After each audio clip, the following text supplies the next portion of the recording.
Good morning, YouTube. So, don't know if this video will be posted in the morning or not, but it's morning right now while I'm recording this, so good morning. Got the motor installed in the Audi, which you saw in the last video. Drove it to work 2 days this week, and I left the clutch that was on the engine when I bought the engine. I did not put the clutch off of my old engine onto the replacement engine. And driving it to work, or actually before I even drove it to work, just driving it around on the streets, I'm getting an ESP light when I get on it, and the car is not spinning, it's not sliding, anything like that. The RPMs are going up, the speed's not, so the clutch is obviously slipping at anything above 2 psi on the turbo. Anywhere above 3,000 RPMs, it's slipping. So I babied it for the last 2 days to drive it back and forth to work so that my daughter and her husband could drive the Renegade, so that they could actually have a vehicle while they're here, because they leave Thursday to go to South Korea. So this video, I'm going to show how to replace the clutch on an 01E. It's basically the same thing on an 02X. It'll work on any A4 front wheel drive or Quattro. There's going to be a couple different steps that are a little different, but I'll cover them because I've done the clutch replacement on every one of these models. The real big difference between the 5-speed and the 6-speed and the front wheel drive and the rear wheel drive, 5-speed and 6-speed, is the shifter hooks up different. There's multiple ways to pull it out. You can either disconnect it from the shifter inside the car, or you can disconnect it from the transmission. On the 6-speed, I always just disconnect it from the transmission. I think it's easier that way. Some people don't like doing it like that. They prefer to disconnect it from the shifter itself. Whatever way works for you. The way I'm going to do it is I'm going to show disconnecting the shifter from the transmission and then pulling the transmission out without removing the engine. The other big difference is going to be front wheel drive versus Quattro. Front wheel drive, you're just going to have 2 front CV axles. Rear wheel or Quattro, you're going to have the rear drive shaft that you got to disconnect on top of it. But everything else is basically going to be the same bolts, same process of pulling it out. So let's get into it. Okay, so to remove the transmission without removing the engine, the first thing you're going to have to do is you're going to have to remove the air intake tube so that you can access the wiring for the O2 sensors. You're also going to need to move the water tank so that you can get to the O2 sensor over there. You've got 3 O2 sensors plugged in over here. You've got your front passenger side O2 sensor, and then both rear O2 sensors, and then your driver's side front O2 sensor is plugged in on that side, and it's a black connector. Disconnect all 4 of those, then we'll go underneath the car and disconnect the exhaust. Okay, so now that the intake tube is removed, all I did was disconnected the 2 spring clips that hold the mass airflow sensor on, loosened my 2 clamps, slid the tube together, popped the mass airflow sensor out, and now I have access to my wiring. So I'm going to disconnect this green one, brown one, black one. There's another black one on that side. Now on the 1.8T, there are no O2 sensors on our connections on this side. Both of your O2 sensors are on this side, on the exhaust, but they both plug in over on that side. So you'll have to unplug them from behind the coolant tank, and they're right there on the firewall. Disconnect them and then route them over here, and you can pull the exhaust off. All right, so now I have all 4 O2 sensors disconnected, 2 black ones, the green one and the brown one. So now I'm going to go underneath the car, separate the clamps, and then disconnect the downpipes from the backs of the turbos. Okay, so I have both of the downpipes are removed. There's where the driver's side downpipe was, and the passenger side downpipe was over there. So got both of those removed. Coolant tank still hooked up, just moving it out of the way. And then, so now I'm going to get underneath and show you what the next steps are. All right, so we're going to disconnect the CV axles. It's a triple square. I usually just take them out through the wheel opening right here and remove those. Then we're also going to remove this rear differential cover. You've got a Torx bit right here and a Torx bit right here. Take both of those out. The cover will slide off. And sorry, I'm trying to zoom out so that you can see this. Let me zoom out. So this cover right here, you got a Torx bit right there and one over here. It's a T40, I think, or a T45. I'll give you the size when I take it off. And then you can pull this cover off, and then you've got 6mm Allen head bolts holding the drive shaft to the back of the transmission. So I'm going to go ahead and disconnect the CV axles and the drive shaft, and then I'll give you an update after I get that done. But you can see that's where your exhaust downpipe comes down on that side. That's where it comes down on that side. On the 1.8T, you won't have this cover over this side of the transmission. You'll only have this on the V6 models. On the 4-cylinder model, you only have that cover on this side. And that's just because it's a heat shield.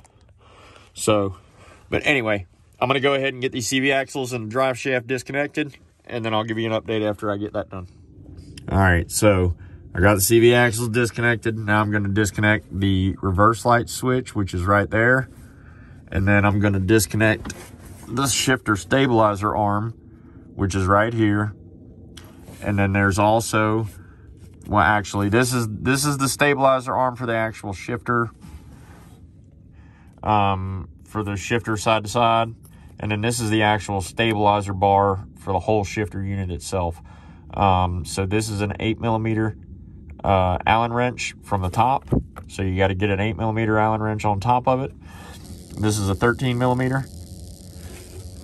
And then over on this side, right there, you have another 13mm. That takes the other side of the shifter linkage off.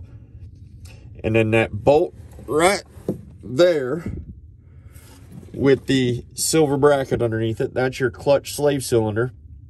Take that bolt out, pull away from the engine towards the red shifter linkage, and twist it a little bit, and that slave cylinder will pop out of there. And then we're also going to remove this cover and the other CV axle cover so that we can get the CV axles past it. It's a 6mm Allen wrench, 3 bolts, one here, one on top, one on the other side. And I'm sorry about that rattling. There's something wrong with my camera. I'm going to go get it looked at, but I got to get this car done. So I apologize for the noise that you're hearing in the background. All right, guys, so I got the shifter linkages disconnected, CV axles are disconnected, drive shaft is disconnected. So the next thing that I'm going to do, and this is going to be very difficult to show, but I'm going to jack up right here and raise the car up so that I can put jack stands right here and right here to support the front subframe. Because I got to take this bolt out and these 2 bolts back here out on both sides. And what'll happen is the subframe wants to drop. So if you put jack stands underneath here and hold it, you can take these bolts out, drop the transmission cross member. You'll have to take these 2 bolts out right here too, but you'll be able to drop the transmission cross member and then throw these bolts back in and pull the subframe back up while you're working with the transmission out. That way the subframe doesn't twist and the motor doesn't fall. Okay, now you can see I have the transmission cross member removed. I've got the jack stands holding up the subframe on the right and left. And I put these bolts back in just to act as a safety in case anything happens with the jack stands. But you got to jack the transmission up pretty high so that you can get the 3 bottom bolts out of the transmission bell housing. Once you get those 3 bottom bolts out, then you can lower it back down to level and take the rest of the bolts out around the outside edge. All right, guys, so I got the transmission separated. Got it supported by my hydraulic jack. I'm going to leave it up in the air like this because all I'm doing is replacing the clutch and the flywheel. I should have enough room to access what I need to access. So I'm going to go ahead and pull the bolts for the pressure plate, pull the flywheel, then I'm going to put the new flywheel on here, pressure plate, and clutch disc. Okay, guys, so since I don't have an alignment tool because I'm putting a pre-used clutch in here that was off my old engine over there, I don't have the alignment tool. So what I'm going to do is I'm going to use a 15mm socket with a 1/4" drive extension through the center as my alignment tool. 15mm fits pretty snug in there. It won't be perfect, but it'll be close enough, and then the 1/4" will line it up with the center of the crankshaft. What's up, guys? So I didn't record a pretty important step if you're using an old clutch or actually an old pressure plate. which I know a lot of people aren't going to be doing, but if you're doing something like me where the motor failed, or didn't fail, but I had to replace the motor and the clutch was still good, I was going to use it on the new motor, you'll need to reset the self-adjuster on the pressure plate. I didn't record myself doing it because I showed it in my 2.7 build videos, so I'm just going to insert how to do it from my 2.7 build videos in here. So this is old footage, but it's the same process. Alright guys, this is probably the most dangerous thing you're going to see me attempt to do, because I messed up this bolt a while back when I was doing a rear bearing on a different car, and I just traced the threads on here with a tap and die set, but it feels a little loose. So this may not end well, but what I've got is I've got a rear bearing press kit, has all these little adapters in it, and I've got an old brake rotor. And then I have the bolts for the pressure plate turned upside down and stuck in between the pressure plate and the brake disc. And I've got one pad on the bottom for this bolt, and then one pad on the top. And there, I'll let you see there. So I've got one pad here and one pad up here. And then you can see that the bolts are in between the pressure plate and the brake rotor. If you have a press, this is a whole lot easier. Is try and press down on the center of the pressure plate with this nut to release the pressure on the adjuster spring. So what I want to do is I want to get this down to where it's touching, and then I want to make sure I've got everything centered up. Alright, so I've got it touching. Now I need to make sure that my bolt's pulling down in the dead center of it. Make sure I'm not going to catch on anything. It looks like I'm good. Just use these big ass pliers that I got.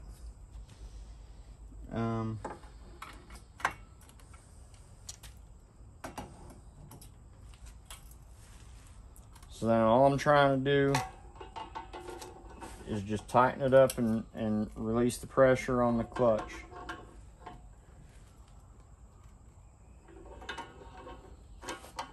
And don't be an idiot like me and have your face over top of it. Because if this doesn't end well, it's going to fly up and I don't need it to hit me in the face or in the feet. I mean, I should really be doing this on a workbench with a press, but this is a little redneck engineering for y'all.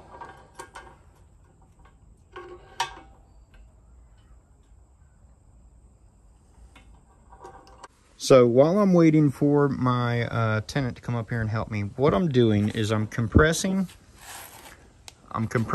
the spring part of the pressure plate down away from the top plate.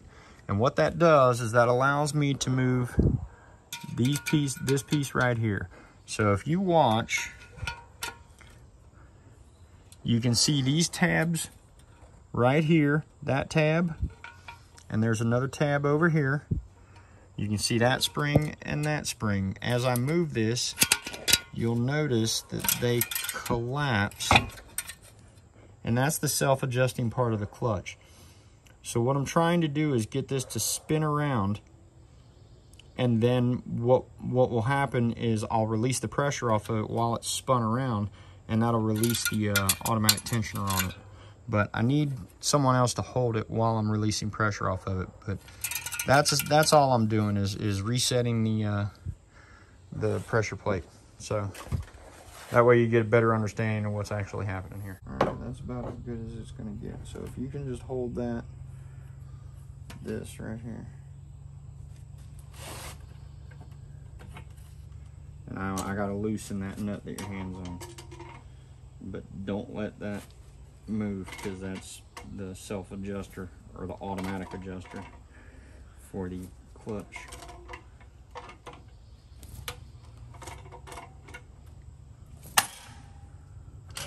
There we go. So now it's reset.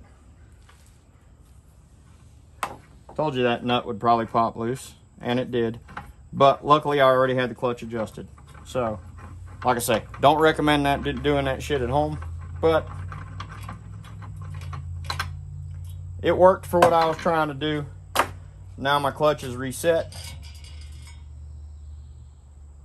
As you can see by the springs completely collapsed right here and right here.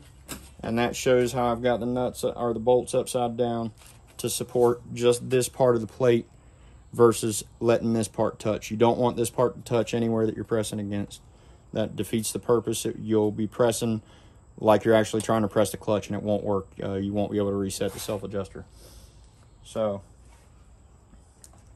other than that, pretty straightforward. I'd find a little bit better bolt to use, but as long as you're not doing some sketchy crap like I am, you'll be fine. Okay, so if you work on cars like I do, you've probably cussed and banged your fingers and whatnot for the last couple hours. Got the transmission back in, and it did involve a lot of cussing and throwing shit and just, yeah. I really hate lining up transmissions without having the engine pulled, but I didn't want to pull the freaking engine. So, transmission's bolted back up, rear cross members bolted back in. I still got to put 3 bolts in the bottom of the transmission. So these very bottom 3 bolts right here, they're 8mm Allen heads. So I got to jack the transmission up and jack the front of the engine up, and don't do what I did and freaking crack your oil pan, because now I got to change the oil pan off of my other motor because I cracked it right there from not putting a block of wood on here before I put my jack on here. So you can jack up on here, but you got to put a block of wood on here or you will crack that thing just like I did. So don't do that. All right, guys, so got the whole car back together. If you follow this procedure, it'll work for the 1.8 on, or the V6, any V6. It'll work on the 3.0, the 3.2, or the 2.8, and it'll work for the 1.8. It's just you're not going to have that heat shield on the driver's side of the transmission because there's no exhaust pipe going down there. So yeah, I got the whole car back together, started running into an issue, found a problem that I'm going to show how I diagnosed it and how I found the problem and everything in the next video. Show you how to build a smoke machine because I was having a boost issue. So I found my leak, I'm going to fix it, and I'm going to take this thing out for a test drive. But if you liked what you saw in this video as far as the clutch replacement, please like, comment, share, subscribe. Let your friends see what I'm doing. If there's anything that any of you guys need to know how to do on these cars, just hit me up. I'll try and do a video to show you how to do it if it's something that I'm familiar with. So, yeah. Hope you enjoyed the video, and have a great day.